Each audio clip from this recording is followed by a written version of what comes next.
greatest motto, or motto, which is the correct way to say it, is if you can do it, has it already been done? That's the thing, yes? Mhm. And if it's already been done, at what level can it be undone? Purposes. But if you can do it, Mhm. has it already been done to you? So when we're looking at this life supports life and space and anything else, an ET, and you look at yourself as an ET, humanity will then become what's the next transition of humanity? I think it's there's a hole in the dam. It's about ready to breach. So we have to ask ourselves these very important questions because that's usually the part and parcel of doing things, isn't it? Mhm. So you would then begin to traverse planet system, which we say the solar system, and you begin utilizing resources and transforming those. You've done it on the Earth. Yeah. And as you begin to do so, you'll probably collect animals. Mhm. Annies.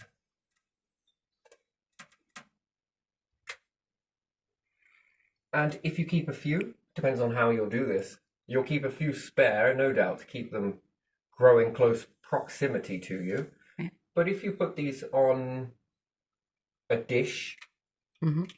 I mean, it poses a question. Everyone always asks whether the world is flat or it's round. That's why I like rounded flat.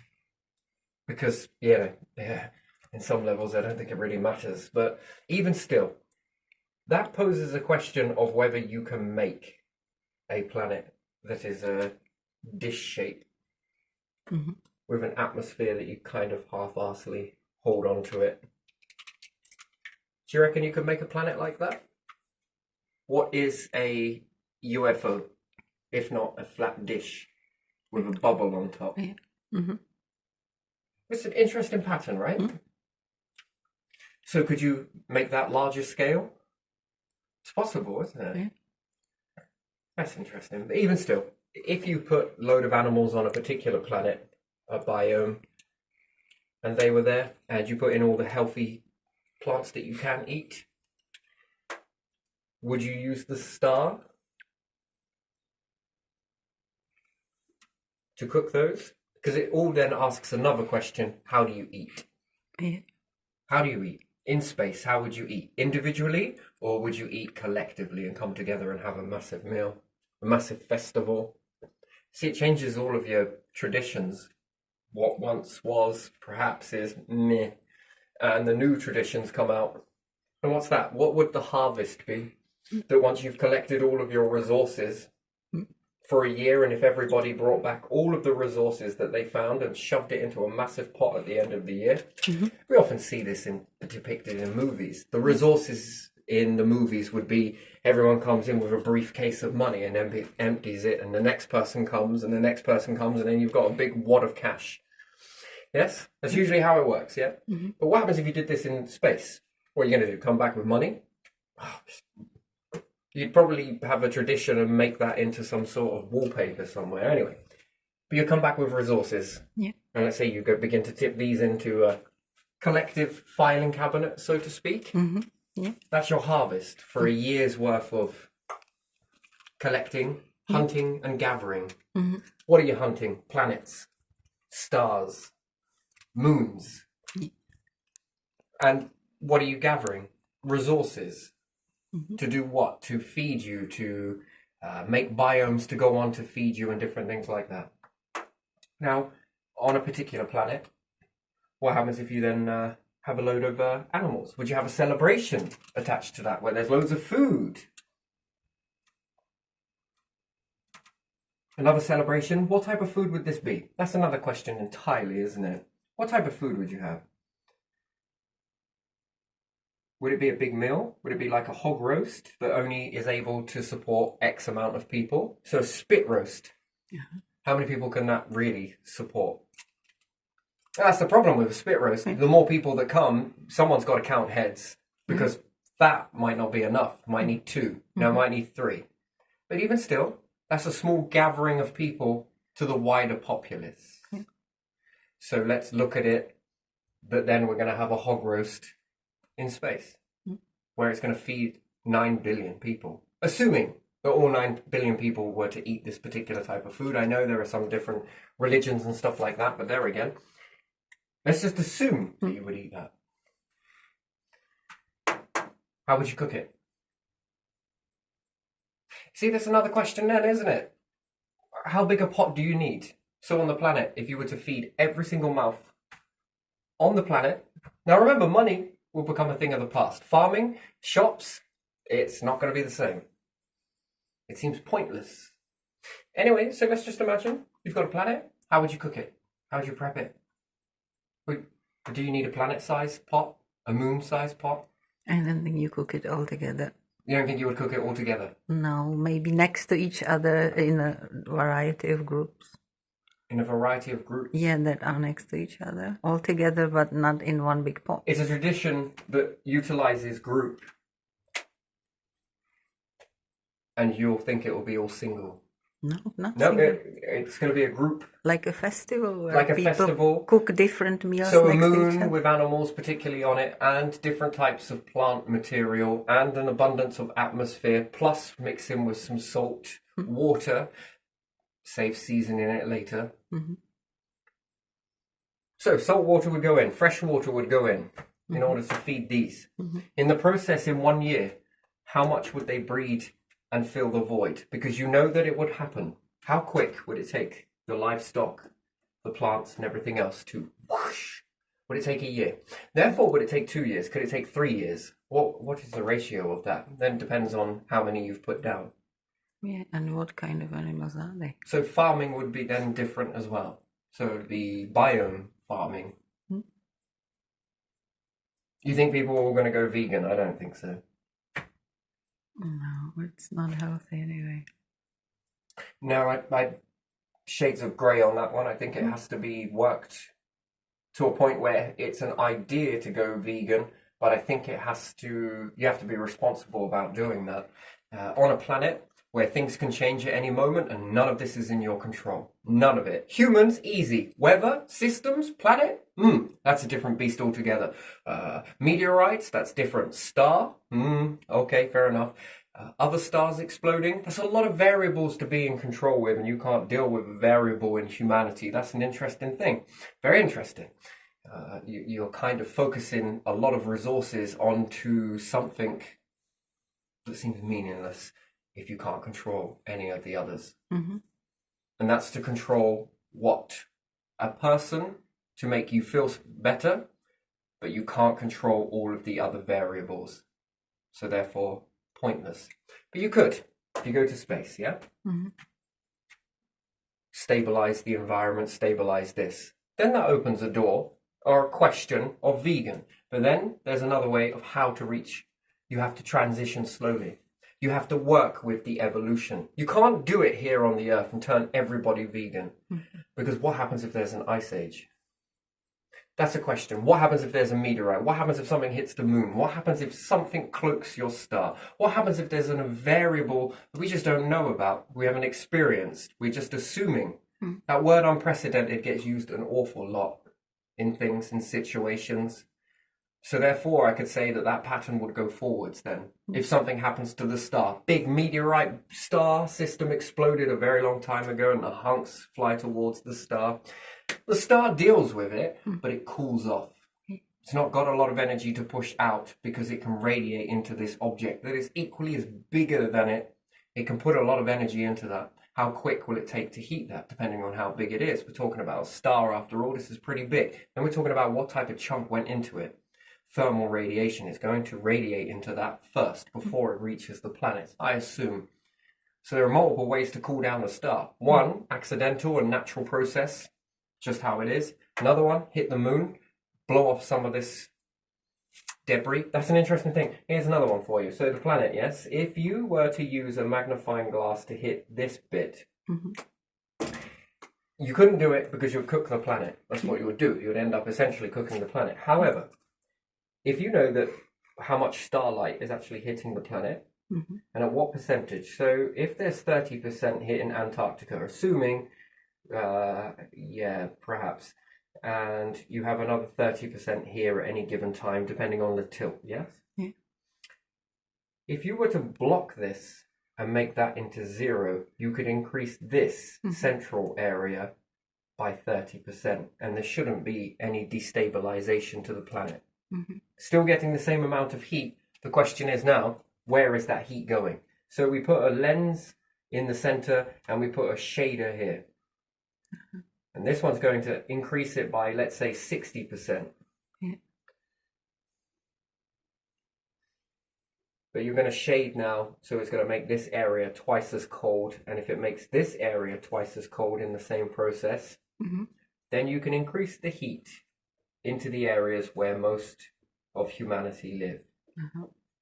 Interesting, isn't it? It's fascinating. But there again, why would you do that? Because you could overcook it. That's a very interesting thing, isn't it? So what happens if you keep it stabilized at this area, but perhaps capture some light and push it over this area by 30% in different regions? Could you grow with this? Is it possible to create more food? It's a very interesting thing, isn't it? But most people will think that they could just come and shade off Antarctica and then that would be the end of the problem. Well, no, because the rest of the world is going to feel that impact. It means that the back of the planet is going to be colder, and now you've stacked the odds of extra 30% cold. So if it's 50-50 plus your 30, you've increased the coldness of the planet. Therefore, the overall temperature of the planet has now cooled down. Will life sustain on that? Will nature sustain on that? That's a very interesting thing. So if we think about dust from the moon and it surrounds the equator, it's supposed to be the hottest area of the planet, yes? But now you've got debris and dust. Is your light able to penetrate the equator? No, but it's able to penetrate these areas, but it's not going to increase because that light is prevented by these debris here. Therefore, you begin to cool the planet down, especially at the equator. So I imagine then that they're smaller, the area, and if we've got a cloud deck from the moon, it's very powdery. Think about it, a ring system on Saturn. Do you think that affects the planet's temperature? Yeah.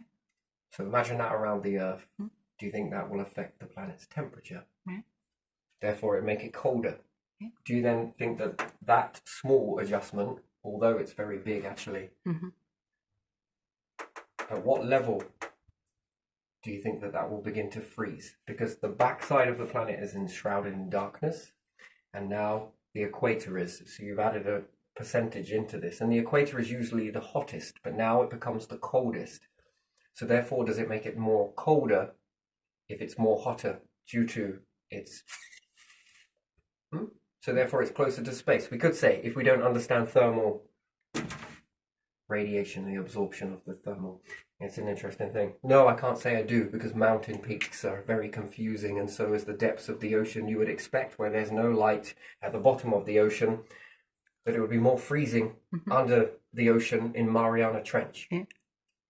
But yet it doesn't. And on mountains, you would not expect there to be ice on top of it, but there you are. Thermal dynamics, interesting, isn't it? But there again, it's a smaller percentage. This is a larger percentage, X, Y, Z. So cloaking the planet costs. Yes? And with these variables, with such events that could happen, so a meteorite hits the star. It could damage the star, but it means the star has to catch back up. I often wonder this question as well. Like I say, if you go one way, you can go the other. Could you slow down the star by keep popping in colder objects into it? Once again, that's an interesting thing, isn't it, to understand that? What happens if you keep a cloud deck around the star? Why do stars and planets try to remove the dust? Is it in order because they get too hot? Prolonged heat with a cloud layer might cause the star to be unstable and then pop too young. So it has to blow this area off. Hence why it will accept planets to be made from the debris. By and large, probably stars don't want that, because each one will compete to become a star. If Jupiter gets too big and lots of debris come into it, I think it will start fusion process, and then you have a binary. This will cause a shuffling of the planets, because it will move. It will become heavier, and I think it will move. Actually, I don't think it. Pretty much bet my bollocks on a barn dance to it that Jupiter will move closer to the star and begin orbiting around it. This will destabilize a lot of things, and even the Oort cloud to the Kuiper belt, and also the planets will have a new alignment happen. So planetary alignment, it's good when you've got the first few planets, but the next bigger planets, you can't make those go away. And you also can't fit them into a model. Pose another star system that comes and jumbles every now and again and switches the order. I think then maybe the model holds together in this process. All want to share the same spot. And usually, perhaps Jupiter might actually destabilize the star, causing it to become a small dwarf, white dwarf, quicker. So you can speed it up. So we were understanding we're speeding up the process, but then Jupiter will take the center stage. And perhaps in the burst of both, it will take them both out, or one or the other. That's usually what you see. So, where was I going with this? Interesting, yes. So to become a vegan on a planet would be an interesting thing. Good, wonderful. But if everything went vegan and you started adjusting over to it, and if we were to believe that evolution doesn't go backwards and forwards, you would become vegan, and as soon as an ice age happens, you would all go extinct. That's assuming that. And there again, how many animals that the animal ratio is depleting, you're then going to have to try and eat meat. And again, does the body accept it 100%? The same way that if you just stop and go cold turkey on meat, it does cause some problems along the way. It's an interesting thing. So when you reach space, you then ask that question again. Can we go vegan? Yes. Can you go vegan straight away? No. Why? Because it takes time. What's that time? Evolutional time. Yes, you've now stabilized. You're guaranteed that there's not going to be an ice age. You're guaranteed that you can always grow nature. But again, that guarantee is not always as thought out as possible. If the star explodes and you're a long way from another star system, how do you sustain life? It's an interesting thing. You know, I often wonder with life forms, how do they get the behavior of eating their young or other tribes? Now you could say Ice Age. It doesn't work very well because the percentages of the population of humans and where they would migrate to defeats that object, to be honest. And not all trees shut down. So there is still a level of nutrition available. So it breaks apart that behavior. That behavior, I can't make sense of it. They were trying so hard. That's what caught humanity and got humanity to be able to begin to excel themselves. And they go from that behavior to sacrificial deities. And also, the only one that it fits for me is if something was happening from a long way away and something saw it. So every now and then we have a black layer in the rock. You seen it? 256 million years intervals, isn't it? Something like that. Between 360,000 to 256 million, million. There's a ratio there. Where there's this cycle keeps repeating.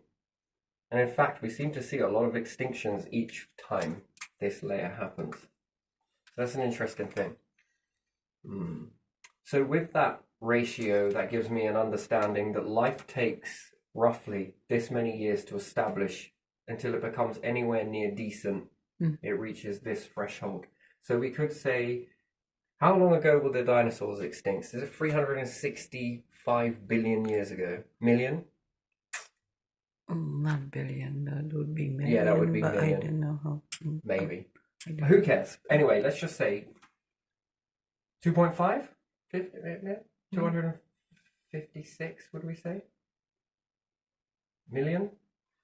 Maybe. I really don't know. Yeah, I'm thinking of different numbers right now. So again, do apologize. So in between that ratio, so we could say after 200, life becomes somewhere decent. Yeah. And then it is wiped.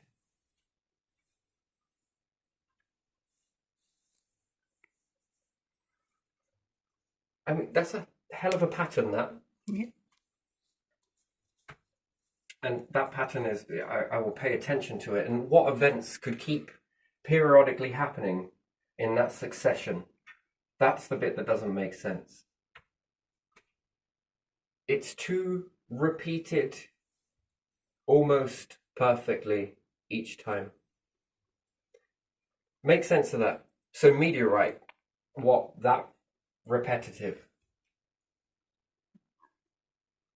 That doesn't fit. Stars exploding in this particular time frame. Again, that could fit with the ancients, couldn't it? Mm-hmm. Something that could have caused them to look at the sky. Yeah. But again, on that time schedule, then that would mean stars are not as long as first perceived then, which wouldn't make sense because of the processes. Then they would be going off every now and then at different intervals, and we would be able to notice that. So it isn't that. So no, it's not that. Volcanic event. Change in the sun's cycles. That's possible pattern, I suppose. Yeah. Again, probably still not. Can you fit that behavior where they would begin to eat one another? The only way I can see it is humans act in a very bizarre way. Yeah. It's one thing that they all do that's very common. Let me give an example. Eminem gets a Nike hat. How many people that follow him get a Nike hat? Many. Okay, so if one nation does something, everybody else does it. Yeah. Sometimes, yeah. Sometimes, always. Always. All of the hierarchies are exactly the same, are they? Everyone's got troops. Everyone's got this. Everyone's got that. Do you not notice that there's a pattern here that everybody seems to copy a lot? A hell of a lot. Copy. That's another pattern there. Copying this behavior. Yeah. And there's also something else. That they have to be taught it, yes? They have to learn it.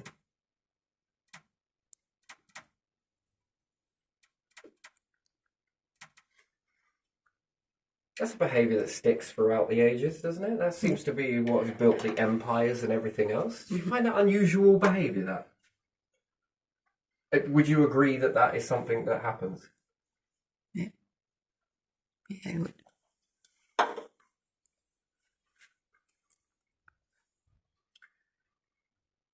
But there's also an anger, outrage, yes? There's also the bystander effect, which is interesting. Where does the bystander effect come from?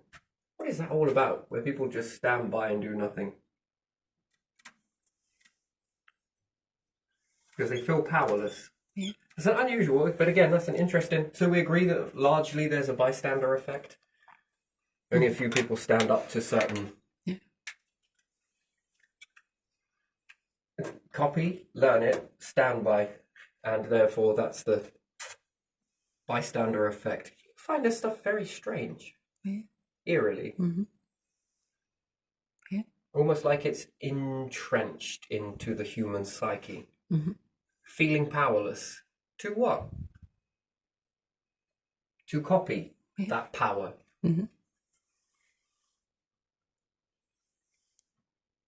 So in order to feel powerful, they have to imitate, but they have to learn it. See, this is the bit that fascinates me. And then learning a behavior to give babies over up on a mountain, give their children, after spending all of that time trying to protect. This is what created the revolution of bow and arrow hunting, getting better at it, attacking aurochs, going from all of that to then just giving up. And the thing that fascinates me is the Ice Age. Yeah. They came out of the Ice Age. So there's a lot of food growing, unless it's all toxic, but I don't know if it's really growing is the right word. Yeah.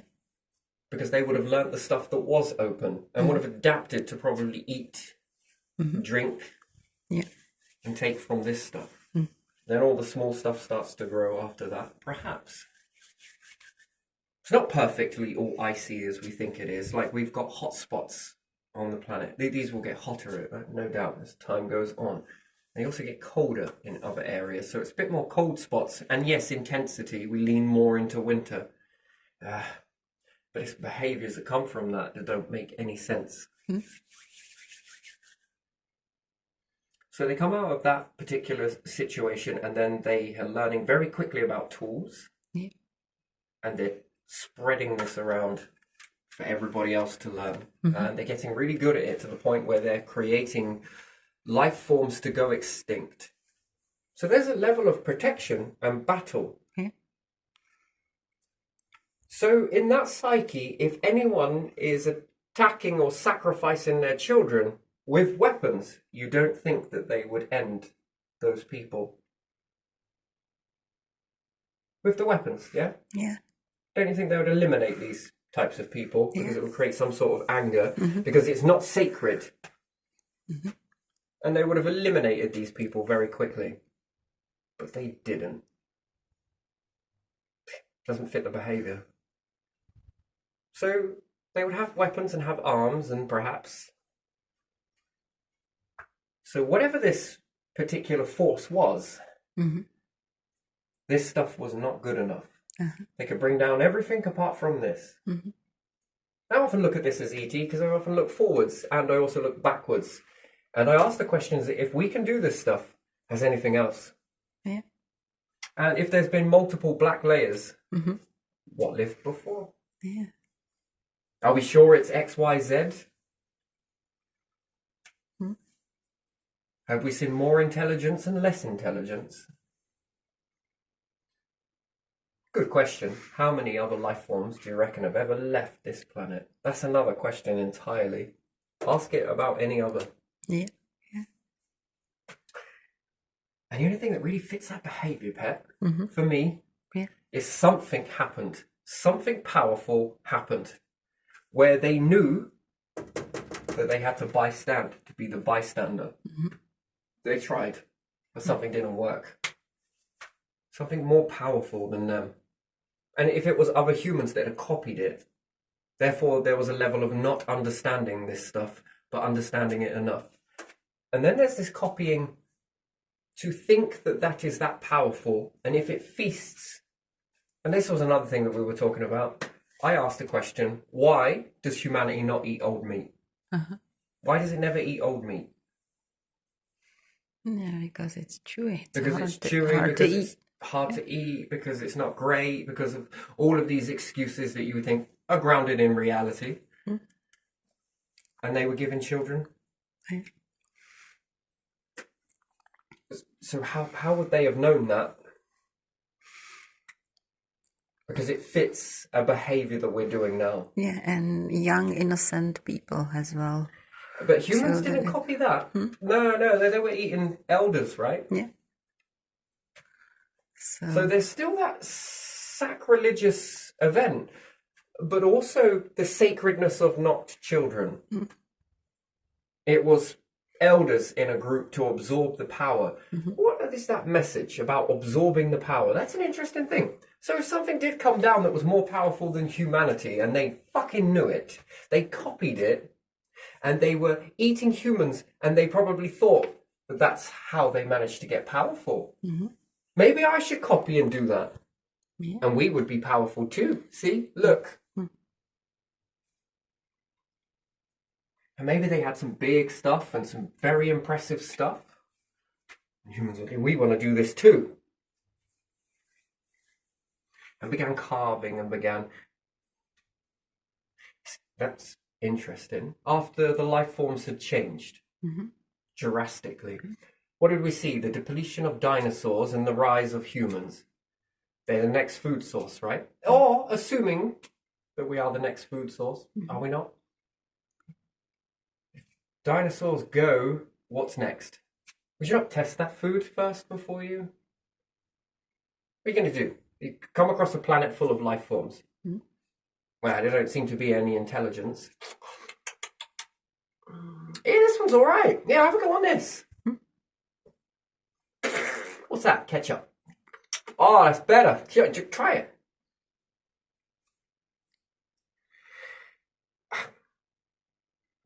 Would you?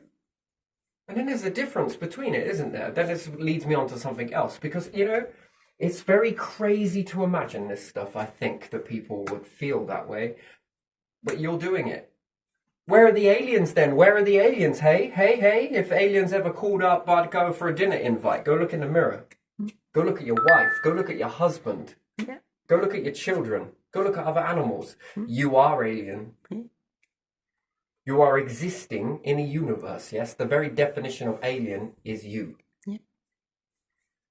You are it. Mm-hmm. If you start building these crafts, what have you become? You're becoming ET, yes? Yeah.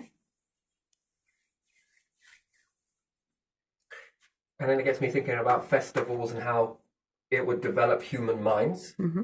Well, already we've got industrial factories cooking stuff. I've walked through many of them.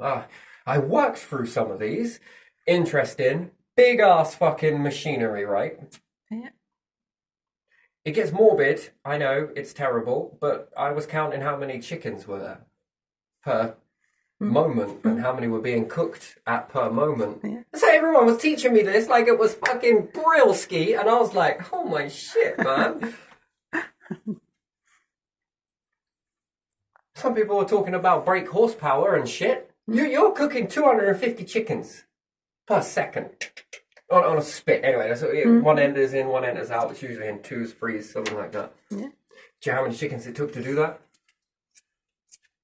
And that only feeds a percentage of people, not everyone. Now, then it got me onto a bigger question of how many of these factories are around, this many. Then I look across Britain, how many of these factories, this many. Then I look across the world, it's fucking, then bring all of these together. Did you know how big that is? Do you know how huge that is? Don't even get me started on hot pots and everything else. And this then led me to understand that we could make a factory that was doing all of this and it could feed the whole world, literally. But it would be very big. You might as well put this fucking thing in space and it all comes in as it. But then you would need multiple planets, perhaps. Young, next age, in it goes. And then this led me to the next thing of festival. What else? You would be gathering a lot of resources. And this is 9 billion people. Yeah. Take about 20 billion people. 40, 160. You need a lot of life, yes? Yeah. But it's not going to be about a piece of farmland. Farmland is useless because you've got to... Oh, are we going to make electricity on it? No. Are we going to build houses on it? I don't know. Are we going to grow stuff on it? I don't know. Are we going to have livestock on it? Oh shit, it's only one patch of land, what are we going to do? Well, we could do, no. We can make it into foot, no. It's only one patch of land, one. But I'm just saying we could divide it into, no. That won't work. Why not? My honey. Could you imagine a skyscraper with the means to grow and have cattle and everything else at the top? Next one is the factory to process this stuff. Well, you'll need multiple of those, so it'll be built in freeze, yes? Yeah. Young, middle-aged, well, but there again, it made me ask the question about why do people not eat old meat? And people would say that wouldn't work because old meat is really chewy. But they got me looking at this, thinking, damn, that's like the ancients sacrificing kids. Why kids of all? Why not their elders? In today's society, we're sacrificing our grandparents, aren't we? Aren't we sacrificing our grandparents? Sort of like... Yeah. With that sort of, fuck them. I don't agree with that. But still. You see how... it's weird, isn't it? Like this Yeah, it is. backwards, interesting sort of behaviour, and then it means that they were doing something that you're doing now with particularly food supply. That you want the young and tender, but not the aged, because it's too chewy.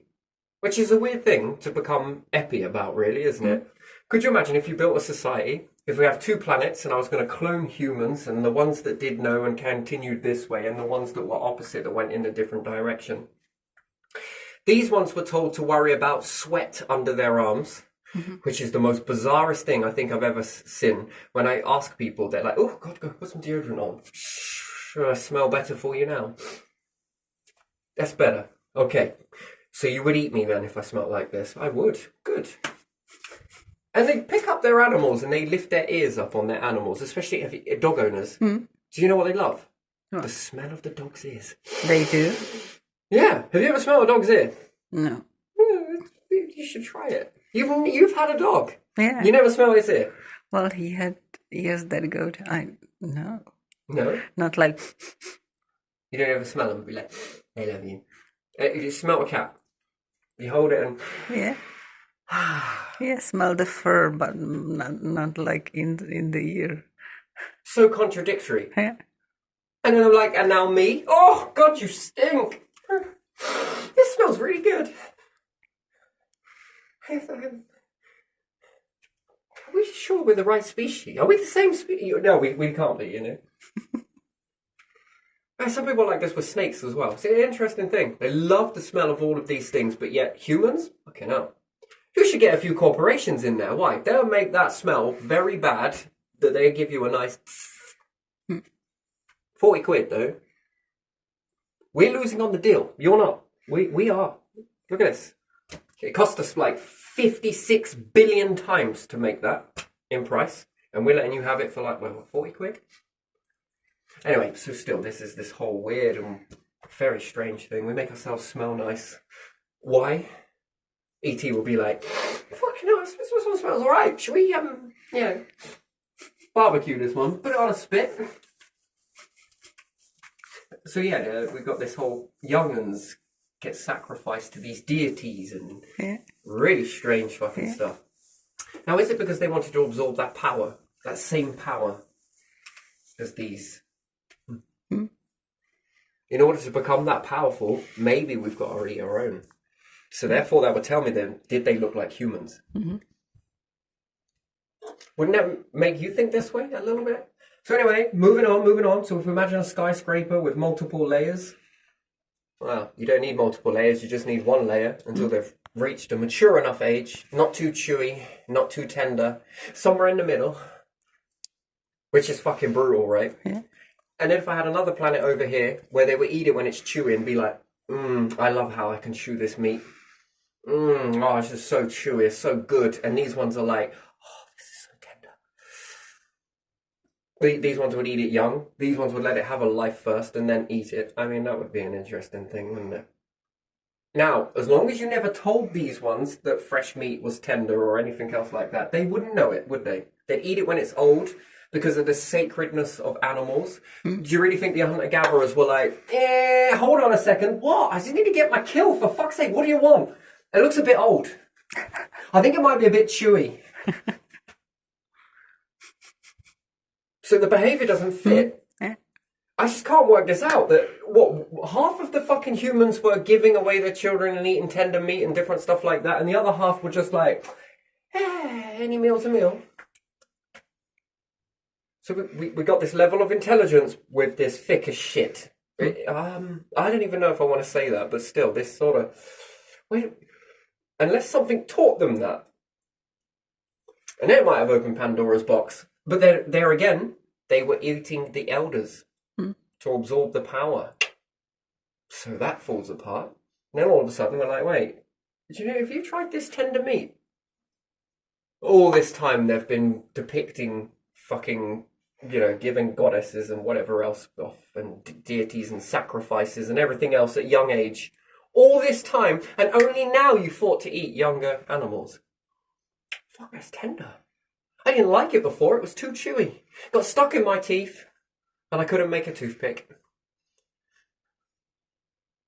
I mean, and then I've got to ask a question. Is health related on this? Is chewy meat, is it better through the digestive system than tender meat, where the body can just be like, oh my god, that was like butter. It's amazing. I managed to dissolve that pretty quick. But it can collect some diseases over time as well. Or No, don't they say that there's Old no meat. risk of animal to human transmission? So why the fuck are you burning all of these in a pit somewhere then? Yeah. Because there's no risk. Yeah, but if there's no risk, I would just take a little bit. No. Okay, you're acting like this is cool, but also acting like This is not cool. Yeah, if animals died of some diseases, They kill them I and they recall. bury them Yeah, and whatever yeah, else. They burn them, don't yeah. they? It has a special name. I don't know in English. So. Send Satan! Send something! Just get rid of these fucking animals. Don't worry, public. There's no risk of animal to human transmission. We assure you. What, before or after we burn them? And after we've burnt them, I thought this kills bacteria. That's why we put things. Shouldn't we just hit them all with gamma rays? We should gamma cook them.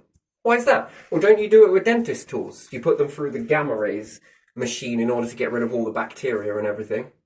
We might as well just throw the animals in there. You got any room in this machine? Can I borrow it? Why? I want to cook some animals with diseases and see if they come out disease-free. And then see if I eat it. And then I guarantee there is no way of animal to human transmission. I kind of curious about this sort of stuff, but interesting. So you're going to talk about diseases, yeah? Yeah, some animals, when they had diseases, they were killed and put, as you say. Yeah. And you think hunter-gatherers knew about that then? No, hunter-gatherers were somewhere in the forest, saw the group of animals, picked the ones that looked like meaty and healthy for their eye, and aimed for those, didn't they? That's what hunters do, don't they?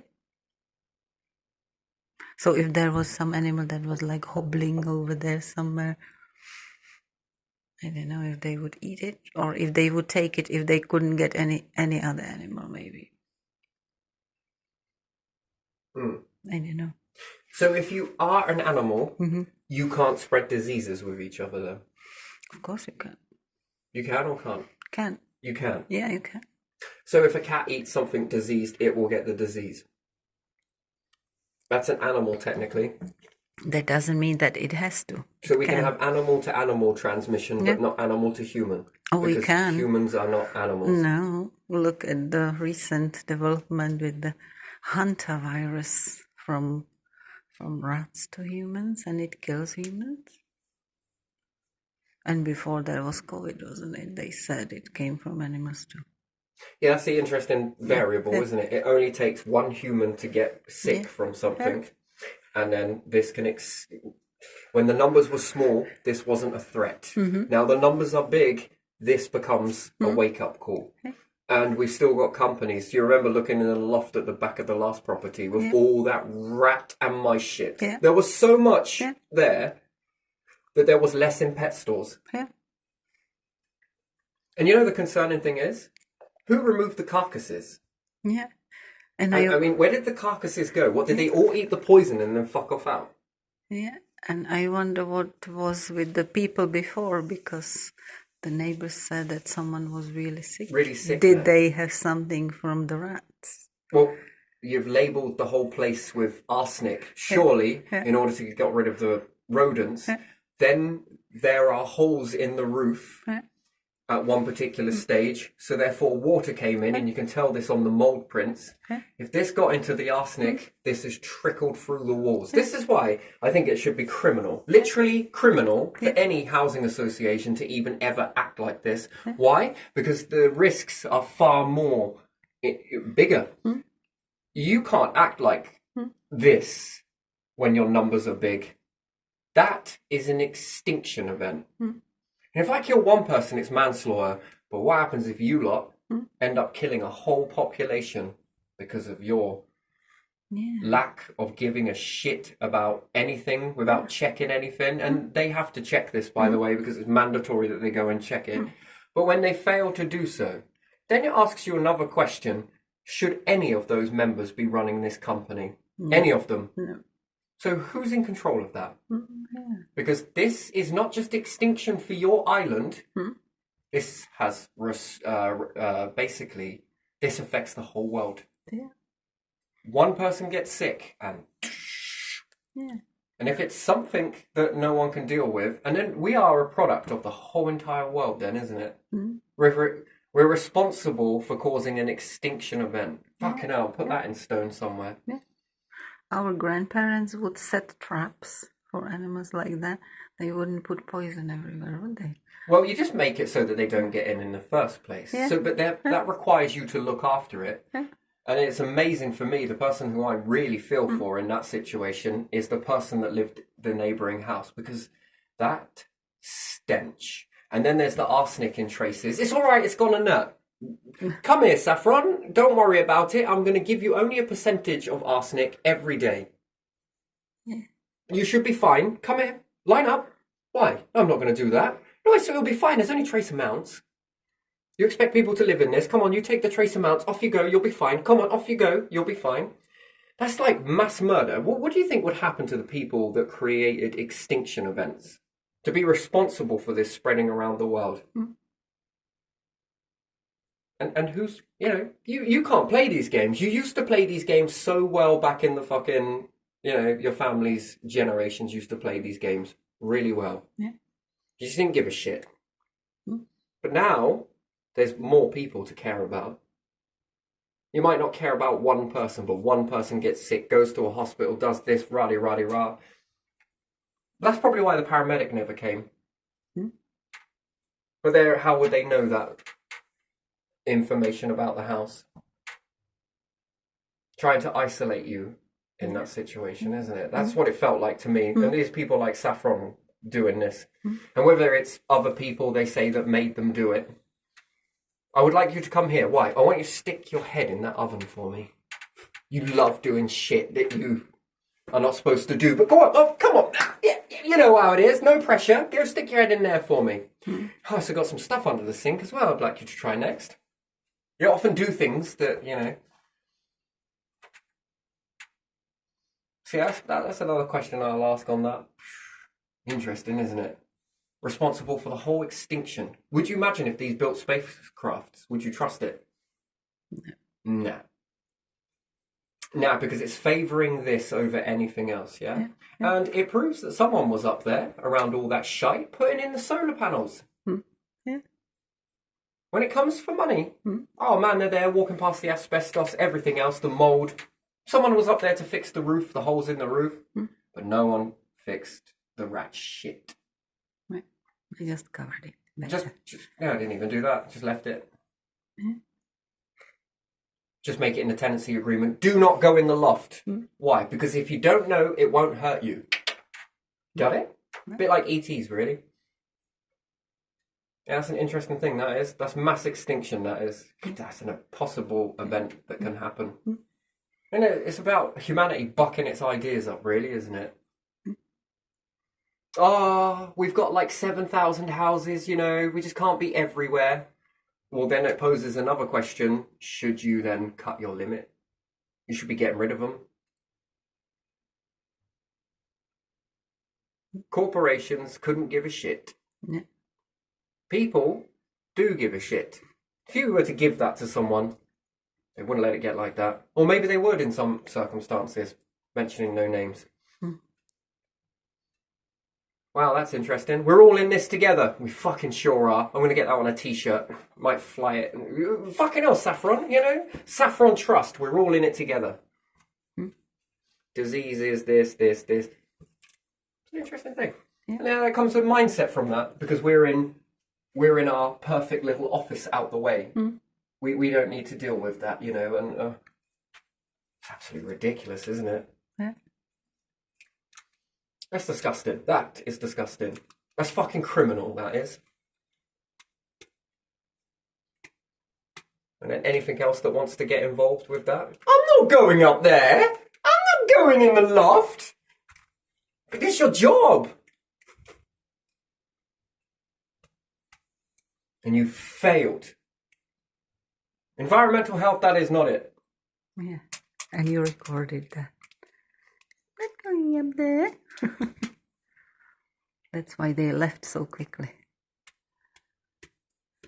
Yeah, protect the corporations, but that poses a risk. Anyway, but never mind that.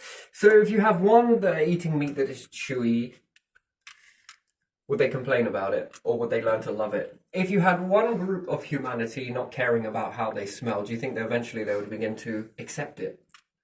Yeah. It's a corporate thing, isn't it? Make it shameful about sweating, and then here you are, put some stuff under your arms. Make it shameful that you have hair in armpits, and people started shaving. And make it shameful that your calves are hairy, and women started to shave them. Yeah. When I Because then was they can sell you razors yeah, and stuff. when yeah. when I was a kid, women didn't shave their legs. They didn't. And what is wrong with the pipe work that it can put in, what, arsenic and start reacting into hot water? What the hell is that all about? It's all right, we've got some pills for that. Wait, what? What happens if you do this long term? What else feeds upon this? What are we trying to do? Make fucking humans immune to it? That's a nerve agent. That's a nerve agent, Yeah. isn't it? Arsenic is a nerve agent. It's definitely doing something to body because it's not. It's fucking disgusting. And you mean to tell me that there's no other way to do this? None at all. That's the only way. Of course not. That's bollocks. Okay, now, this will be an interesting ship, won't it? There are so many ways how to build a house, so there are so many ways how to do things. Yeah, I wouldn't trust these to build anything in No, space. no, I really wouldn't. yeah. Not at all. Look at NASA, how they are building spacecrafts and stuff like that. How rigorous it is, how Sterile. yeah, how what they wear and how they make sure, and if they find something, they take it apart and do it again if there is a hair or whatever something. And then learn from it. Yeah. And then build upon that learning. Yeah. Whereas here, it's like, well, oops. Fuck me, they stick all of this shit up knowing that it's going to happen. And they put people in it knowing that that stuff has happened. That's the bizarre thing. Yeah, it is. It's criminal. It's criminal. That should end you in a prison somewhere. Yeah. And then shall we use psychological warfare to shut this person up? I mean, that's... I got a pill for you at the end of it. Yeah, when it happened here, people in my country were like worried about if the insulation on the outside of the big buildings can burn. But they found out that it was not even allowed in Europe. So, at least in that country. So. Yeah, here it's just with that. Oops. Just something. And then just put it up. Yeah, Put it up anyway. Just put something. And if anyone complained about it, they probably gaslit them. Probably use their psychological warfare. You can only use psychological warfare, and it must be a tool that's used sparingly. Because the more people you do it to, the more people get together and say it. And it no longer becomes about being crazy. And then other people then begin to say, what, that happened to you? I don't believe it. And then they sort of test the margins. And then it starts happening to them. Oh, look, see, it happened to me as well. Now I'm part of your group. And before you know it, the awareness grows. Because some people just love to hit the accelerator down all the way to the floor. Yeah. And then that's how that erodes. But anyway, still with this, so when we're looking at food and farming and everything else, we're going to be looking at it as planetary then, yeah? It's got to be the right sort of ingredient. You're going to go down and test it. And then if you're feeding humanity, are you going to torch a whole biome? Are you going to pick them all up one by one? And cook the animals independently? What, whilst we've got 1,000 bellies? Or do you think that there will be perfection with it? That they would want the slop on the plate very quickly and all eat together and have a...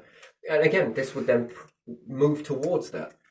But then you'll need another planet cooking and keeping the food going, and in this one and in this one. And perhaps then maybe it divides off. But even still, by that time that they're eating this one over here, have they not made another module that's orbiting a moon over there where all of that life is growing? And then you start to plant farms, but they become biomes of lots of farms. Now, if you did this over star system to star system, if I want to tell whether anything is intelligent and I want to try and age them, I will look. Do they orbit their planet? Okay, certain amount of intelligence and it pins around there. Are they on the planet? Certain amount of intelligence, but it won't go no further. You'll only reach at a certain area and then you'll run into problems where you don't have enough resources, you don't have enough this. Plus, there's loads of other stuff that's been undiscovered, so you'll have a limited amount of knowledge. So then, if you are around your particular planet, I know that you have a limited amount of knowledge. You're still figuring things out. And again, if they were over their solar system from a distance and I could see this, and that's assuming that you could see them, did you know humans believe that they can cloak the planet? Yeah. Yes. Isn't it Bill Gates talking about this, about cloaking the planet to make it invisible from any ET? There's a problem with that. That becomes too obvious in the signature. 1 minute something was there and the next minute something disappeared. I would go and have a look at that. Especially if it was a farm that I made, I would go and pay attention to that indeed.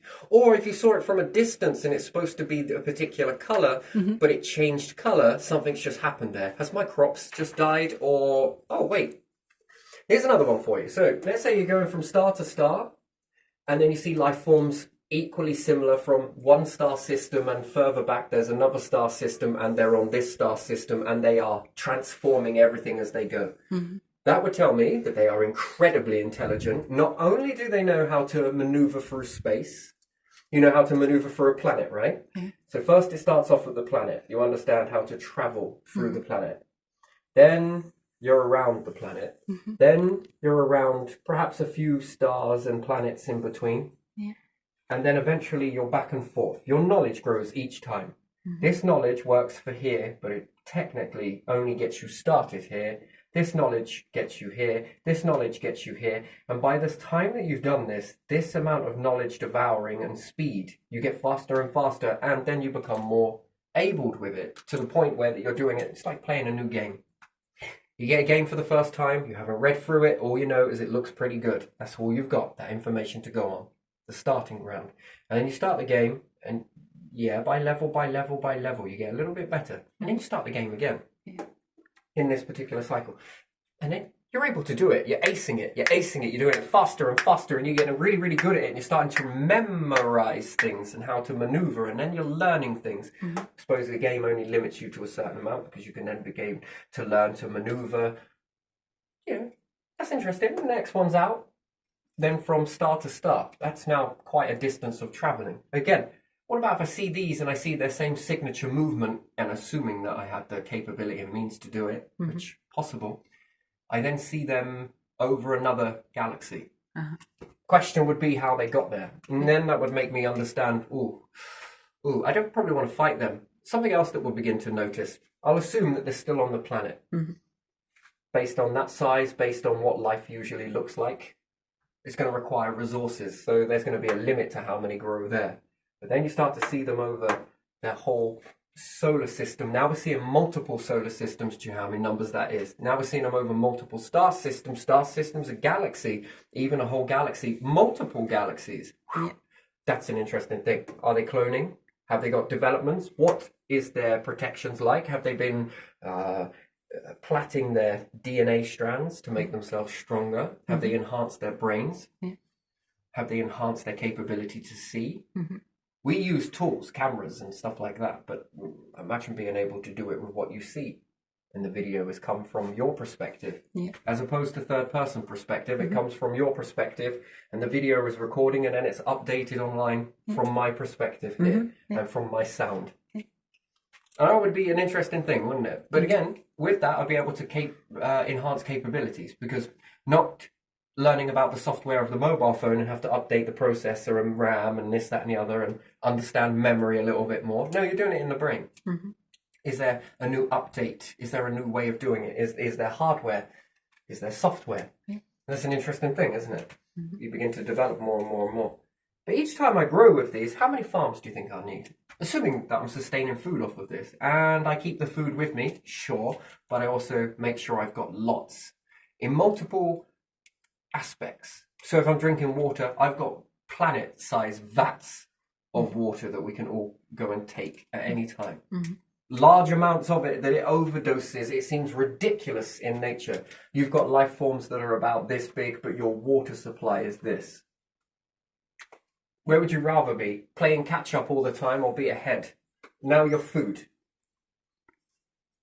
Your food, and it's included with water, self-fulfilling prophecy in this biome to sustain these. Now, is there a chance with this? So let's say you're mining Jupiter. What are you going to do? Wait for Earth to send you all the food? What are you going to do? Take all the food with you? Be realistic. How would you ever lift that off the ground in the first place? Or would you put a moon in transit and have your food there? Growing. And you take more than enough food that is going to explode in numbers. Again, finding the optimal operating for the plants and finding the optimal for animals to grow in abundance. There's an optimal process, temperature. We're learning a lot of things, right? So nature only wakes up, what, 6 months per season? Mhm. I think it's more like 3, to be honest, when it's really doing something. Well, that means it's 6 months that it's not. Mhm. What happens if you convert that into 1 full year? Yeah. Then that's really... Mhm. It would probably be surprising that nature already has this ability, which again, nature's age and insects, certain insects are very old. It's almost like they were planted here with the insects already on them. Perhaps a few got left behind and was, oops, gives you a little bit of a window into something, how advanced they are, especially butterflies and night butterflies, also known as moths. Mhm. They're very advanced. And something with a capability, as either the Egyptians were looking at butterflies Yeah. and the whole transformation process, and then thought that if I mummify a human, they'll get their wings and go off into this invisible life that we can't see. They have to have a developing, which is then walking around, and if the tomb isn't perfect, they'll stay stuck in this area in limbo for a little bit until things are, and then it moves them on to the next. I mean, that's a very interesting thing. Yeah. See, it's not really a butterfly when the butterfly first comes out of the chrysalis. Do you know what it becomes first? Okay. A walk. Mhm. The wings haven't developed. Mhm. So there's multiple lives and transitions in this process all the way through, isn't there? And there's a prep stage before it becomes the chrysalis. And I mean, that's an interesting thing in itself. It's very advanced. I would assume that other life forms might be a little bit along these lines. Not that they've got wings, but that they're transitioning life. That to a human means that we would live longer. Clearly. Mhm. We would live a lot longer, especially if we could cushion it. Butterflies become very delicate, birds are the prey, blah, blah, blah, predators and rah. But assuming that you took them out of that, that becomes their optimal ratio, and you give them the environment that allows them to reach peak performance all the time, plus nature, plus this. So if you manage to build farms like that, where it's no longer seasonal farms, but they become constants, Mhm. a bit like the speed of light, it's a constant, yeah? Mhm. That's fascinating. Love it. But what about a farm that's at a constant? What about animal growth that's at a constant? Now, something else will happen in that, I think. Something very peculiar will happen. So you then take this and let's say NASA goes off to Jupiter and they're going to start mining some stuff from there. Just assuming. And there's only a crew of like 10. I don't know. But there's more than enough animals to feed 20. But they're not going to eat those. They're going to rely on the dry food to start with because it was easier to get there and everything else. But they're going to leave this here. They're going to set it up and make that's going to grow on its own. They're just going to put down what they need and give it the water that it needs. Mm-hmm. What happens after a year? 200 years? Yeah. 20 years? Yeah. That planet is probably reaching to the point where it's now overdosing. Now you've got that there, plus you've got this here on Earth. That's a lot of food. Mm-hmm. That's an incredible amount of food. But again, you probably don't want to take all that food and bring it back to the Earth. No, of course not. You want to make that into a cycle, right? So there's enough to keep rising up. And even in its death or extinction, there's something else would rise in its place. It would fill the void. Something just as edible. Something just as... Mwah. And you're going to leave that there. And then you'll go to, what, Neptune? And you'll build the same there. Mm-hmm. And then you'll do the same around Saturn. Before you know it, you've now got multiple constant farms, not seasonal, constant. Mm-hmm. And it stays awake, no longer hibernates. It's changed the whole pattern in itself. Yeah. And it means that if any crew of a certain amount of number, you can now fit more people, which then means more resources come back in either or. And there's life support, plus there's water, plus there's this. Do you think any of those animals are going to awaken? And what would you do if they did? Yeah, fuck it, it's still a cow. Fucking Sunday dinner with this one. It's a fucking talk way too much.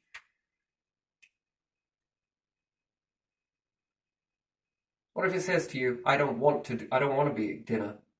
What if it says that to you? Well, most of the cattle will do this, won't they, when they start backing up? That is telling you, I don't know about this. Get your ass in there. I know people that work on these farms, and I get it, I appreciate it. It doesn't matter whether it's nature or not, you're still eating life. It would be nicer, in an ideal world, that you were eating life that passed on. You had a life and then you eat it. But there again, numbers would be, it's not possible to do that. But still, it would be an ideal world. That would be a bit more You would like that from some sort of species, but you don't like it. Fuck it, in for a penny, in for a pound. There we are. There's dinner.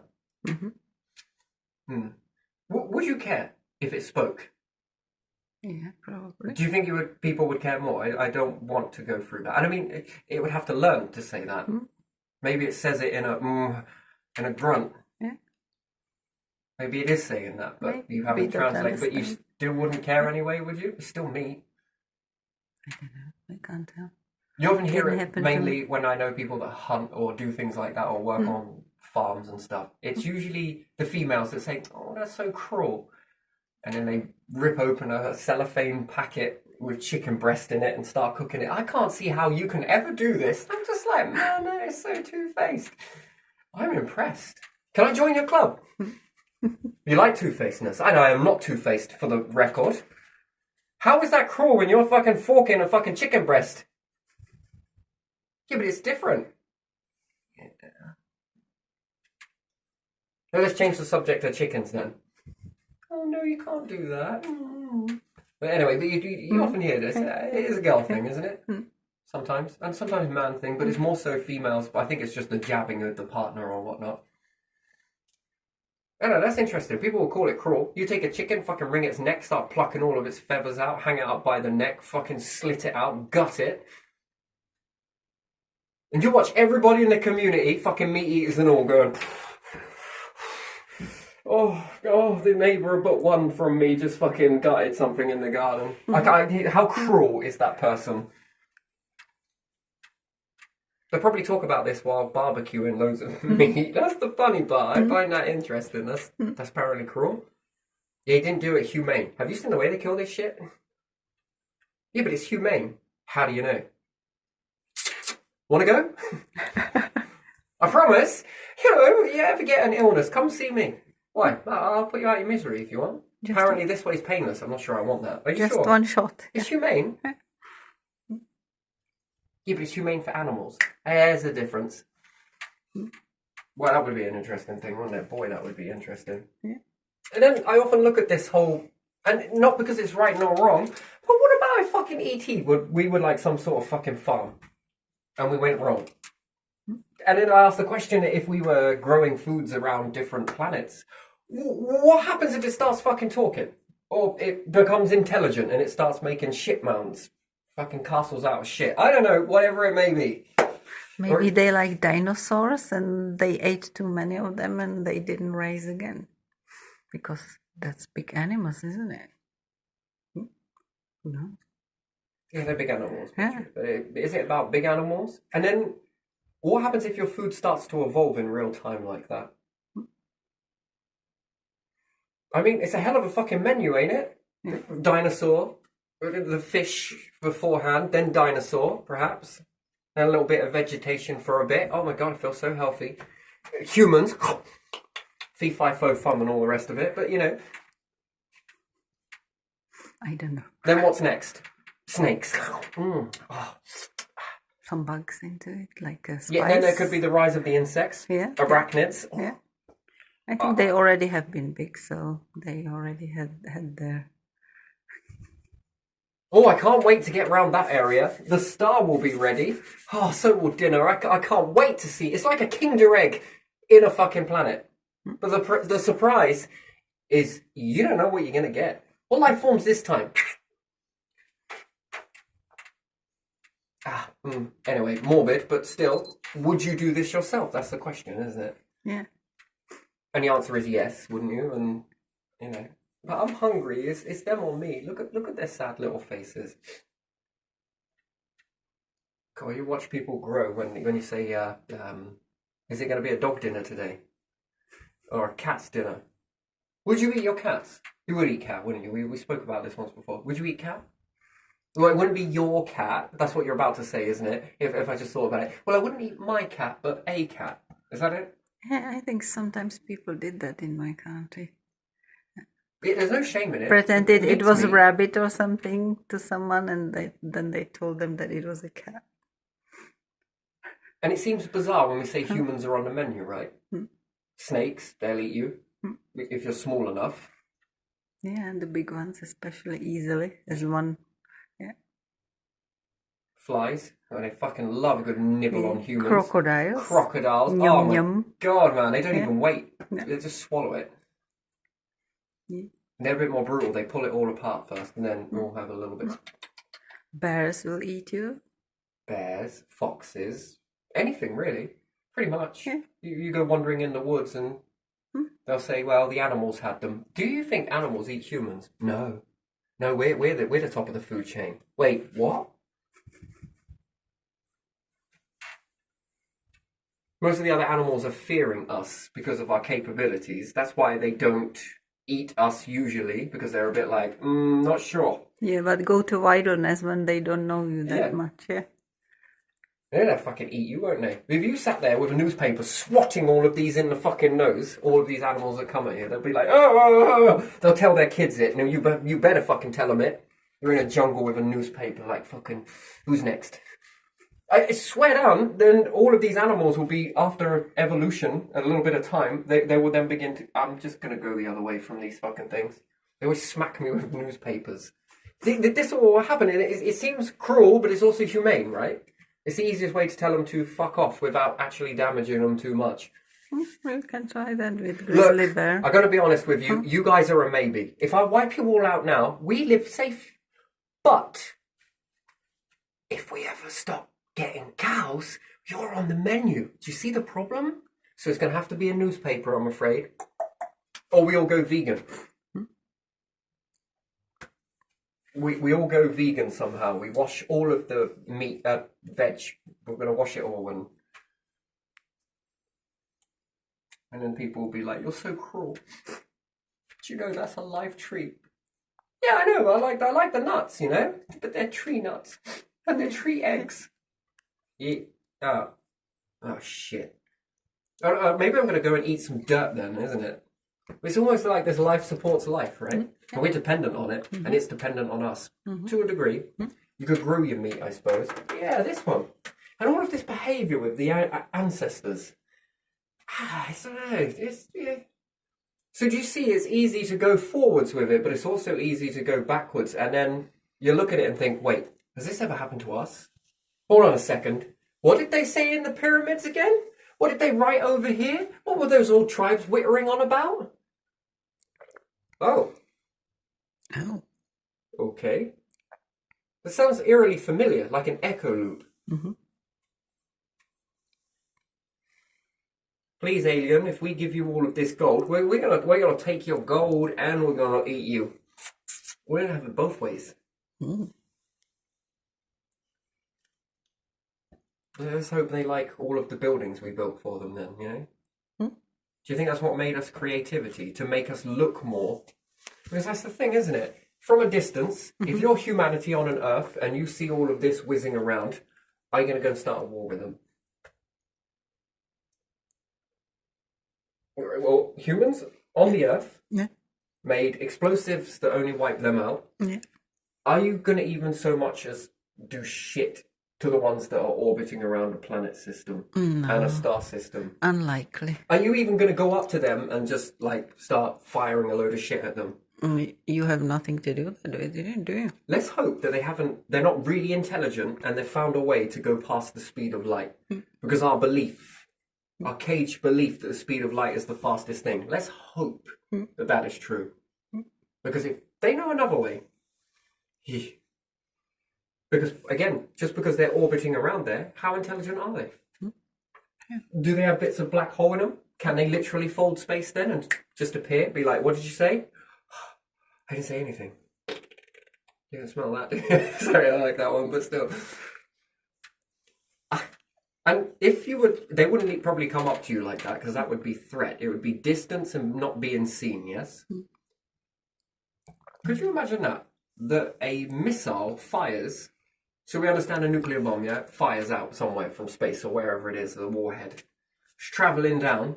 But their version of it, they've already fired it and you don't know it, and it just appears and detonates. Could you imagine that? And do you think that's possible? If we talk about folding space, yes? That's one way, I suppose, to do it. But you make the weapons fold. And then they wouldn't need to be overly exploding. They don't need to be a nuclear bomb. They just need to be a big chunk of something. And then it depends on what these little fuckers have been cooking up, really. Have they been aggravating stars? How heavy, dense is the object? Could they just send a black hole to open up in your planet and just walk? See, that's the thing. And you don't know, do you? Because your capabilities aren't. Yeah. And then at what speed can they fold space and appear and disappear? And at what speed can humans register that? Are our cameras and everything else limited to only see in our spectrum? But do they know, or have they learned, to speed up this spectrum? And by doing so, you can't see them, but they can gather as much data on you as possible before they even strike. I mean, that's an interesting thing, isn't it? To appear everywhere and nowhere. Yeah. And then what's their deception? What are they? All loud about their capabilities? Probably not. Are they ego warriors? No. Well, let's hope they've got money, because they will be ego warriors by then. They'll tell us everything. We'll be able to bring them back.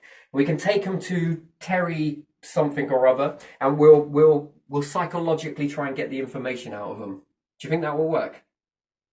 I think that only works on humans, doesn't it? Mm-hmm. Do you think? Being able to interrogate that way? Come on, alien, tell me everything. Whilst they're standing there, they could be fucking absorbing everything. And that could even be a decoy. But shit me, you go to hit them and they disappear and reappear, and then your weapon misses, or... Oof. Let's hope they haven't got intelligence and they're really... And then how quickly do they think? What's their speed of thought? What's their speed of action versus their thought? How long does it take humans to do something? Well, this long. Well, if you're in space, it probably gets done a little bit quicker. Who knows? Oh, man, that's some fucked up shit then. And there again. Sending post, what, from fucking Mars to fucking Jupiter? What, from Earth to fucking Mars? How long will it take? About a year? Oh, I'm sorry, I'm at Neptune. Is that another Prey letter, is it? The PRA, the Prey letter? Just send it to Neptune. Many decades later. You wrap a black hole around it, it's like... Oh. Oh. It's like you're ready to prey on me. Interesting. Or are they the prey? You predator. Anyway, I'm just having a laugh with it. But even still, you know. Moving objects to one another, that's something else. See them 1 minute, disappear, see it the other. Then you got to be able to recognise that. I would like to be this. Wouldn't you like that for your species to be something like this? Yeah. Yeah. Yeah? Hesitancy? I don't know. What are you thinking about here? I'm not thinking about it. So there you are. Without ever firing a single weapon or doing anything, you would already know perhaps you don't want to go and stir that shit up. Yeah, you do. You probably just want to leave them alone. Because they know much more than you. But then the question poses, are they in hierarchy? Do they have to prove a point? Do they do things for the sake of doing things? Let's hope the white flag doesn't mean the red flag, and a red flag doesn't mean a black flag, because if it is, we're given mixed signals. That would be interesting, wouldn't it? And then we don't want to believe that. Why? Belief is fun in one way, and belief is also terrifying in another way. Just sort of hit in the middle of it, bounce back and forth from it. If you can see that sort of stuff, which creates a belief system, and it looks all, oh my God, there could be, I'm going to say yes, there are more than what humans will even believe to accept. That's a paradox. It's your thing to deal with, really. But I look at that and think, wouldn't you like to be that? Am I scared of that? Well, not really. I'm curious is what it is. I'm also very, very curious. The capability, the speed of thought, the speed of processing, the speed of understanding stuff. What are they able to move? Is time precious to them? You can live one life and it takes forever and you have a load of patience. Yes, ma'am, yes, sir. Or some species can go, fuck that. I want everything now. And they're then impatient. And impatience is what leads to better and faster.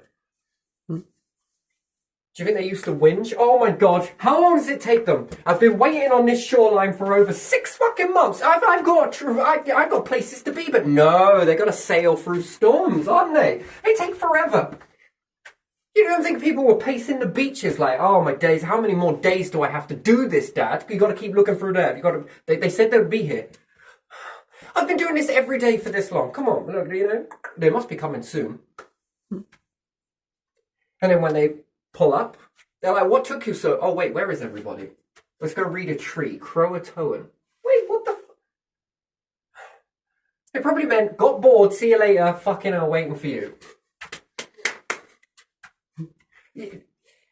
Wait, where did they go? They vanished. They vamooshed. Gosh, did it take any longer? Yeah, and by the way, we said that it's going to cost more money. Well, you know what you can do? Actually, nothing. I would love to send you back in your own ship, but we're going to take this, but we're going to say bollocks to your tea. Anyway, and this learns you to adapt, but there's also, can we make faster ships? Why? Well, it's a pain in the arse, isn't it? Yeah, fucking hell, within a couple of days, ta-da!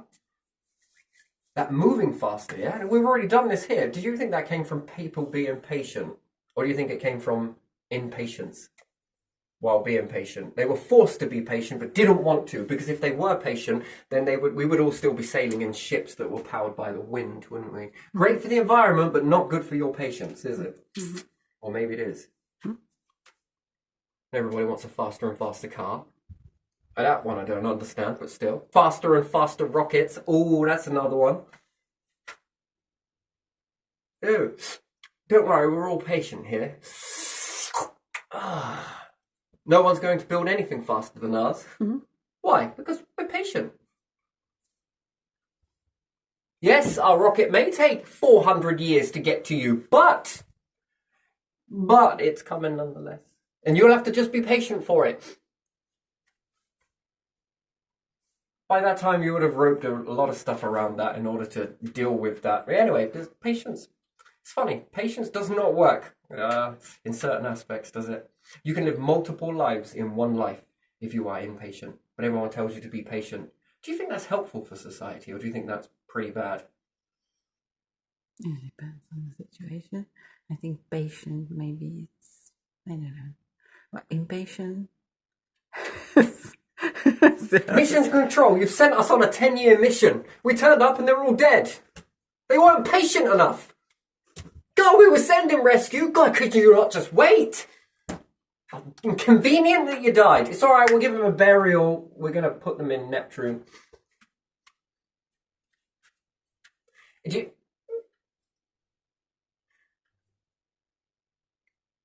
We have a problem. It's all right, we sent the paramedics. Come on. They'll be with you in about, I don't know, 46 days? Could you imagine that, though? They were saying it on an Apollo mission, yeah? Just like, we've got a problem. You'll be fine. Go on, sit down, be patient. Yeah, you're going to have to wait. No, NASA were fucking scrambling. By the way, if you take a sock and take this and shove this, it will allow you to put a circle in a square hole. Isn't it? And then it saved them. How long did that take? Well, they were very quick. NASA's what seems to be the problem? Why is it taking so long? Just be patient. You'll be fine. No, it doesn't work like that, does it? You know? No, it does. So, yeah, I don't know about that. So, anyway, I'm probably going to wind this one down. But yeah, so in understanding how advanced life forms are would be that. And then their capabilities, right? Because of the amount that they're able to get. Then their food supply. And then their capability. And then where do they formulate in this impassivity or impatience, let's say? And then were they so impatient of waiting for something to happen that they made some equipment that would sort you out right there? Need an operation? Here's a bot. You need this? Here it is. You need all of these things done? What would you make your robot? Well, it would be a blacksmith, just in case I get too fake. It would be a doctor. It'll all be rolled into one. It'll be like a Swiss Army bot. Does that work?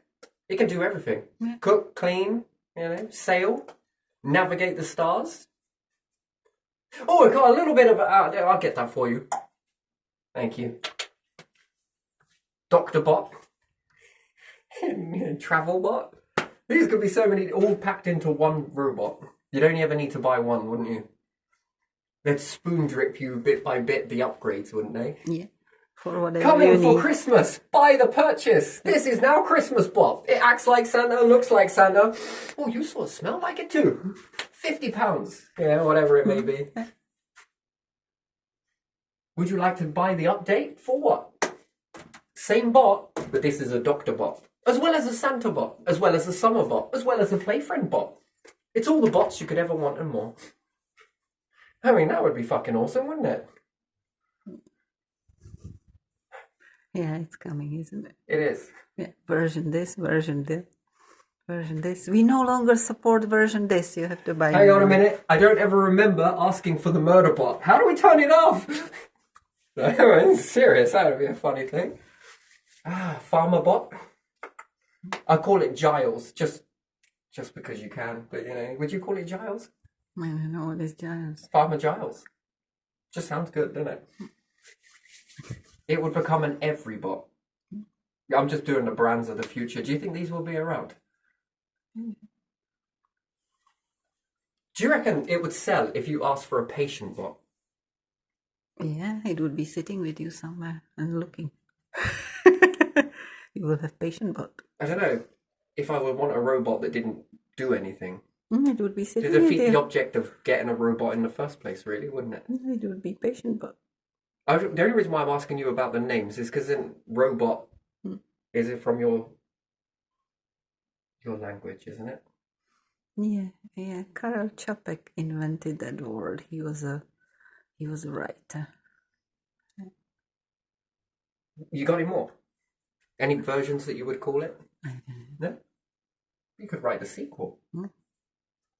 But yeah, no, so, and there again, if they had any machinery that was like that, shit.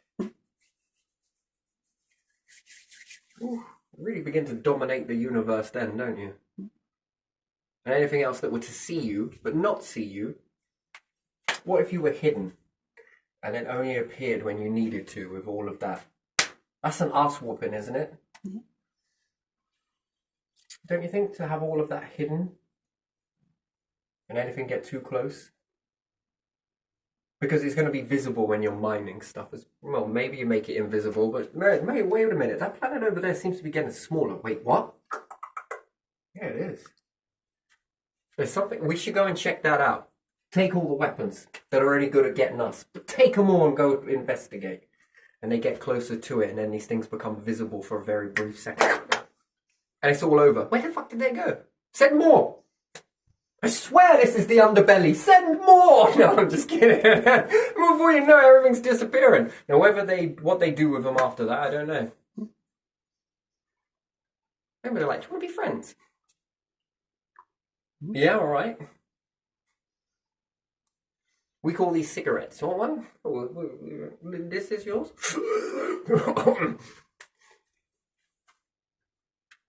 And the more you smoke this, you say, aliens, it makes you more healthy. Yeah. Well, this one fucks you up. Tailor made to do that. But this one, you say, it makes you, I feel really good. Oh, it's beginning to reverse all my ailments. Oh, can I have another one? What happens if you take too many of these? Well, it keeps you healthy. Well, this is a very interesting thing. Could you imagine a life like that, or an existence like that, where you just get more and more better? The older your species becomes, the more and more equipped. The more longer you live. That would be an interesting... Would you think that would be surreal? Right now, everything wants to fucking kill you.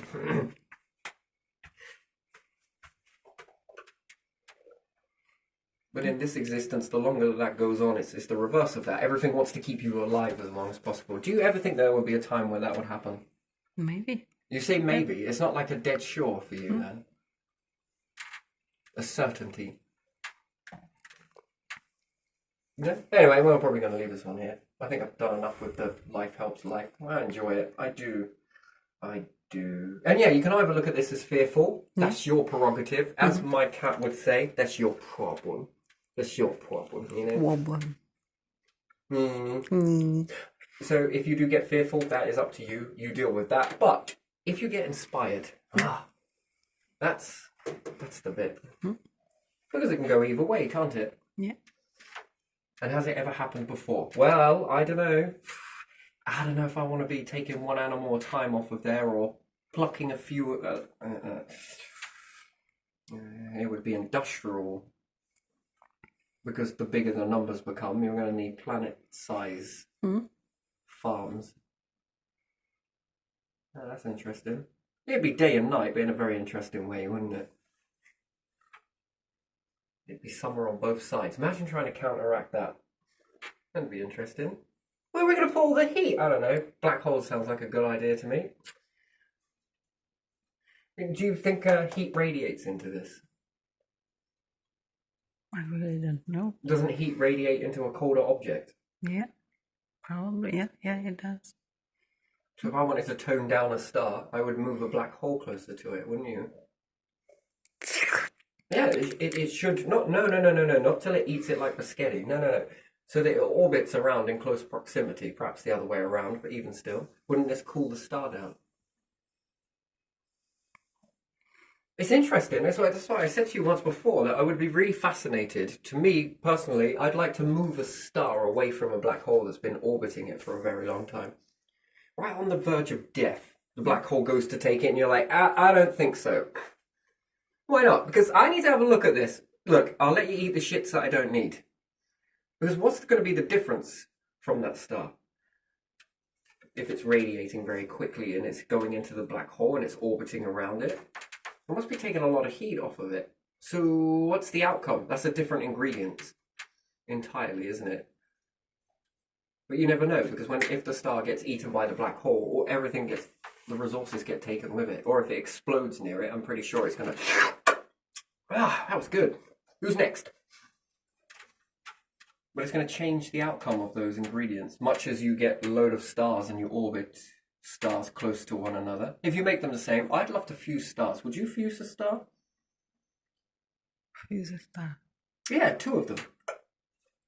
Would you smack them together? Enough heat and pressure? Yeah, I don't know. What for? What for? I don't know. Why would I do Why that? the hell are you fusing on the small scale when you can do it in the big scale? Oh, no, you can't, but we could. What for? Perhaps to change the outcome, Petra? Just thought I would, So are you more like a black hole? You like to defuse as opposed to fuse things? You like to keep things exactly the same way they are? That's kind of a boring universe, that is, isn't it? Become a variable, the universe creates you, and it's like, oh, ho, you ain't touching nothing. All of this, What am I supposed to do? Be patient and observe. What is that? Wait, what? Well, you can always go in the black hole or the star. Which is it? I want to do neither.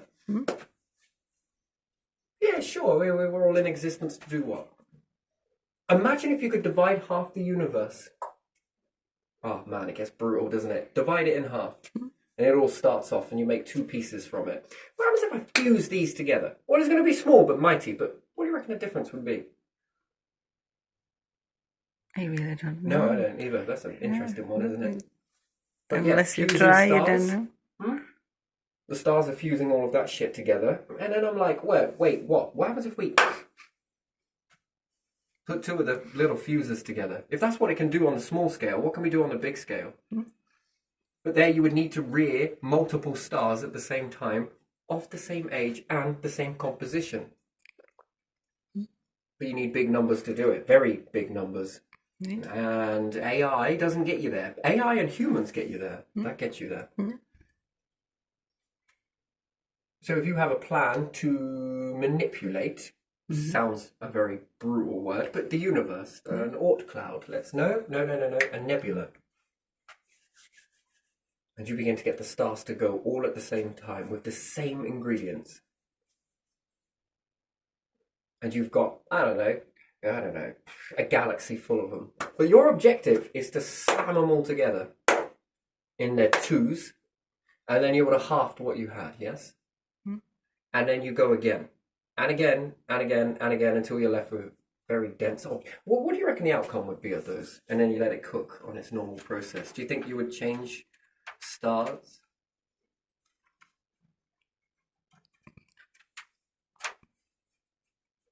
I have no idea. You are I asking know, me because I'm asking these questions because it's very thought. I don't know. I can't tell you. I didn't So slamming two stars together would be like two hydrogen make it bigger. making helium. Yeah. Then you move that one out the way because that's not compatible with slamming it with the rest yet. Then you do another two, and you make another helium if it is helium. Now you have two helium. Okay, now if we slam that together, what do you reckon the next one is on the periodic table, and the next one, and the next one? But this would be star composition, though, wouldn't it? Uh-huh. If you can get them to do that at the exact ratio, why would it not work? I reckon you'll see a lot of fireworks before that happens, but do you ever think that any life forms have ever tried this? Ever?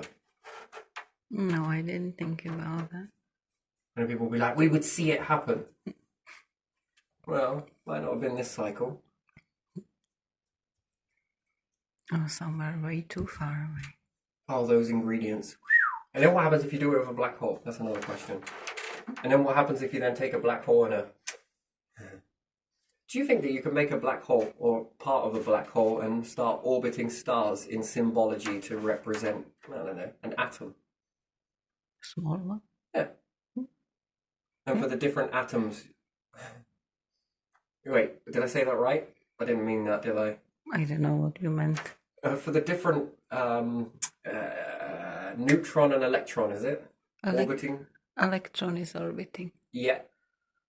So for the different variations of that means a different structure, doesn't it? What if I had 4 orbiting, 6? Yeah, that's 10? different element. Yeah, element. So what happens if you made the stars mimic this? Do you think that would look pretty? Would you do it just out of symbology? I know Masons would. You'd be right in there doing that shit. You would. I bet you would. Wouldn't you? Someone definitely would, yeah. Do you think it would help you understand it on a smaller scale to see it on a bigger scale? Like the orbits? I don't know, too many variables. You would have to think about those first. And then I'd ask another question. If I could get them to orbit in the exact same way, do you reckon I could smack those together? Do you reckon a whole species could smack those together? Do you think that a collection of ET would be pondering these questions right now, figuring out that that's what they plan to do? Do you want to be in on it, or did you want any of this, or do you just want to stay on the Earth? I mean, just being human. Which would you take that opportunity? They're like, right, we got this idea. What happens if we do this, and do you reckon that anything like these conversations are happening with other life forms? Yeah, well. I mean, it would take a lot of them to come together in that, wouldn't it? Many different species coming together with their little bits of knowledge. But do you think they all share a common thread on things? Talk like Stoics, wisdom and all the rest of it. I don't know if it was Stoics that were talking in deep introspection, whatever else. The Mayans, I'm surprised they haven't already thought this shit up. Do you think the Mayans would? They would, wouldn't they? Ah, they would. If you could keep the Mayan civilization going now, who were the other ones that were interested in the space and stars and did depictions of it? Can't remember who it was now.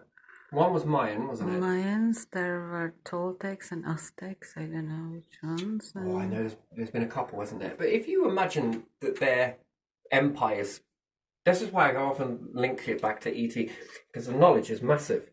And if I look at it, where do you go with it? If the Mayans were still here doing what they were doing back then and they stayed and they never collapsed, how much more established would they be at thinking about universe, stars, and doing this sort of stuff? I'm telling you now. Just minus the elongated heads. Although, I think that looks fucking cool. I would like that, wouldn't you? Seems to make quite a bit of intelligence there. They seem to pretty much know what they were doing. That would be like them looking at us now and going, ugh, the tattoos. Look at those great big ear piercings you have. What? That's disgusting. What's wrong with these people? Yeah, because some people do think that in back. Yeah, it's fair enough, but still. Do you reckon that they would have already have come to the crux of slamming stars together or mimicking the atom? No? Yeah. Yeah. Yes, it is the atom. Sorry, elements. Yeah. Elements. Yeah, I don't. If they were mimicking this from the structure with stars, do you think they would be thinking about slamming these together by now? And then they would have started building stuff towards that? Well, who knows? They're not Maybe, here no, now. no, yeah. Who knows? And then the Stonehenge being calendar. Yeah. If you make those in clusters of X thousands of years and you put life forms on a planet, it should be ready. That would be a good farming calendar for perhaps Mayan calendar per duration of when you travel somewhere to somewhere else. Cooking a star. It's no good popping it at the wrong time because you won't get the right ingredients. It's like eating a berry that is green. Ooh. It's good. Fucking hell. I swear they made gin with this. Like, it's really strong, right? And then if you eat it when it's red, it's getting closer. But then, when you eat it when it's, well, I'm just going to assume this is a blackberry or something, who knows? Then you eat it as black. That's pretty good. And then you eat it a little bit longer after it's sort of black and feeling sorry for itself. How incredibly sweet is that? And if it falls on the ground, well, I mean, that's even interesting. The wasps sure as hell like it. Mm-hmm. So they clearly are not interested in the ones on the tree. Okay. Sometimes, but more so this. So they're after the type of intoxication, I think. And if we leave it a little bit longer than that, which we'll say ferment, it's alcohol. Am I right, Bah? Some people like it like that. Yeah, they like it. Yeah. We're on about 5 a day. I do get 5 a day, not pints. Yeah, but it's fruit, ain't it? Do you eat healthy? Oh, yes, sir. I drink it. You sure you're getting your 5 a day? Yes. Anyway, but still, there's many different levels on that. It's a bit like a star, isn't it? You can either get it for the resources here. That's if you're after those and you like that sort of thing. And then the next, and then the next, and then the next. And then you think about the berries on the floor fermenting. Well, we could think of new star system in that. A new nebula. Or the resources that pop out of it. I don't know. It's interesting when you look down the Mayans' mindset, where they could end up.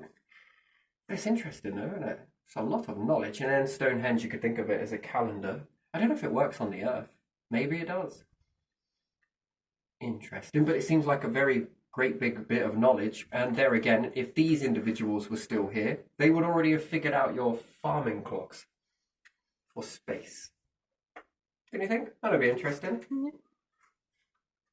I don't know what to call these people, but there you are. Aztecs, my word. Mechanisms. Movement. Factor those in with the calculations of a Stonehenge, mixed in with a little bit of Mayan, sprinkled with a little dash of the timing of the Aztecs. It is Aztecs. Yes, it is. The Aztecs computer. That is fascinating. Orbits, I reckon. They'd be very good with the orbits. Oh, we can sprinkle all of this together, and what have you got? Some sort of story is emerging. It would take a lot of species in order to go to the next step past here. That's if you believe that there is a next step. But I think a lot of... we often collect data from humans, right? We're often looking at who's more intelligent, who's got this idea, and it takes so many hundreds of billions of thousands of trillions of years. Anyway, don't pick you. It takes such a long time of all of these good little breakthroughs coming out. But anything that's higher would understand this too. And then a collection of all of this, which they know would then be, well, because their awareness would be different. If their awareness is in this, then they know something. Perhaps the more they accumulate, they're pushing an envelope beyond this.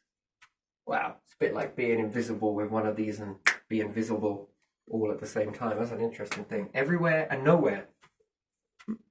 And each time they push the envelope a little bit further, I mean, they're probably not going to go and tell every little ant life forms about this. Half the time, I mean, pick up an ant. Hey, going to put you in a spacecraft one day. It's just going to... Bye. Oh, fucking... You're an ungrateful bastard. I mean, tell it to your cat. Say what now? It just doesn't care, does it? So there would need to be some development before it could hold any of that, if it even cared.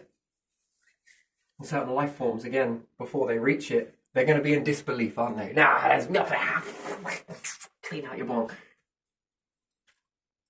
That's a fucking hell of a shield, that is. But anything else that's traversed, the more you unlock, the more you begin to... And you've only perceived this much from this angle for so long, but others have gone in a different, This accumulation, oh, it's powerful. Interesting. Blue sky, you say? Most of the time we never saw blue sky. We were under the canopy of forests. Well, that's interesting. And mostly hibernating. So are the animals really getting away from that? And nothing in nature is technically blue, is it? Well, leaves, plants, flowers, I meant to say. Perhaps the odd flower here and there. But berries? I struggle to think which are blue. People say blueberry. They're not. They're definitely not. That's No, purple. it's just a name. Yeah. And then green. Quite rightly, I get corrected by my daughter a lot about that. They're actually green. Yes, majority of them are green on the inside. You're all about that small little percentage of skin? Oh, yes, yes. Science with you is great. It makes me feel like I just didn't learn anything in my life. Wait, that's not funny. But still, you know, anything technically green seems to be more reds, doesn't it? And blacks and purple. Green. But blue? Do you often think nature protects you from something? Yeah, maybe. Yeah. And plankton and... Yeah, it's a weird thing, that.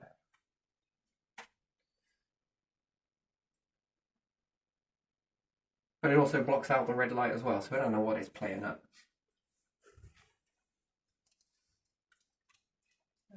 Sunset, sunrise, we would have definitely seen in forest. That one really penetrates, doesn't it? Go sideways.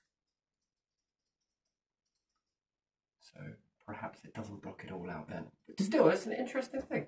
And the hue that comes through it. And if you hibernate, that's an interesting thing. And the leaves drop. And it's usually more cloudy. So greys, you don't really often see a lot of blue sky, do you?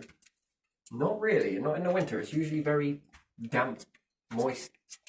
Especially back then, if we say that, oh, Britain used to be a rainforest. Well, and there wasn't that much fucking sky then, was there? Blue.